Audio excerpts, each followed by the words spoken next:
Hello દોસ્તો, નમસ્કાર. સ્વાગત છે અમારી ચેનલમાં. અને આજે આપણે આવી ગયા છીએ સાપુતારા. તો આ વિડીયોમાં આખો સાપુતારાનો નજારો બતાવશું અને સાપુતારામાં ફરવાલાયક સ્થળ છે એ પણ બતાવશું. એટલે આ વિડીયો તમે પૂરો જોજો અને અમારી ચેનલને લાઈક, શેર અને સબસ્ક્રાઈબ કરવાનું ભૂલતા નહીં. કારણ કે આ સાપુતારા ગરમીના મોસમમાં ફરવા જવાનું એક સ્થળ છે. એટલે જરૂરથી સાપુતારા જવાનું ભૂલતા નહીં. ગમે ત્યારે જજો, પણ ગરમીની મોસમમાં અને ચોમાસાની ઋતુમાં ખરેખર સાપુતારા જાઓ તો તમારું મન પ્રફુલ્લિત થઈ જશે અને તમને ખૂબ મજા આવશે.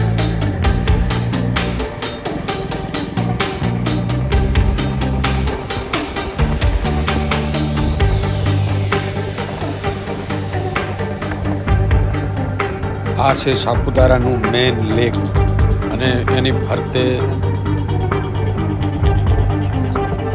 પૂરા આખા સાપુતારાની અંદર તમે ગમે ત્યાં ફરી શકશો અને અલગ અલગ જોવાના સ્થળ છે ત્યાં.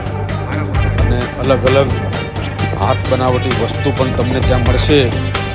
જે વાંસમાંથી બનાવેલી હોય એ વસ્તુ પણ ત્યાં, અને ઘણા એવા રેસ્ટોરન્ટ છે અને વાંસથી બનાવેલી વસ્તુ, ટોપલી છે, આવું બધું તમારે ત્યાંથી લાવવું હોય તો તમે લાવી શકો છો. અને ઘણી અવનવી વેરાયટી પણ તમને ત્યાં જોવા મળશે. અને એમાં પણ જો પરિવાર સાથે તમે જાઓ ને તો એનો આનંદ જ કંઈક ઓર હોય છે. એટલે સાપુતારા ફરવાની તમને બહુ મજા આવશે.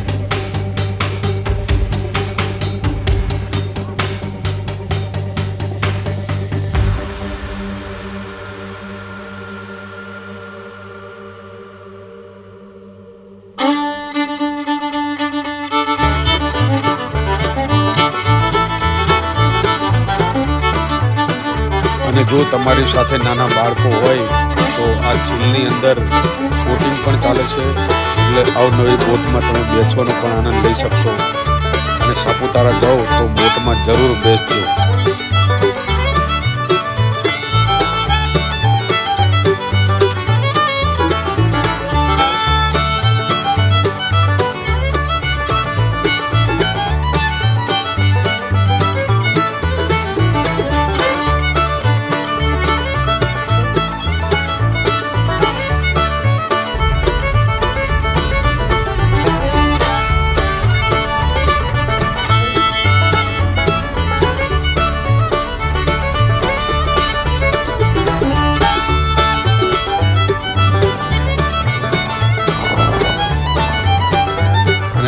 તેની આજુબાજુમાં તમે જશો તો આવા જંગલના રસ્તા પણ તમને જોવા મળશે. ખરેખર જંગલ જેવું તમને એકદમ અનુભવ થશે કે જંગલમાં તમે ફરતા હોય એવું લાગશે.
સામે કિનારે તમે જાઓ તો શંકર ભગવાનનું મંદિર છે સરસ મજાનું.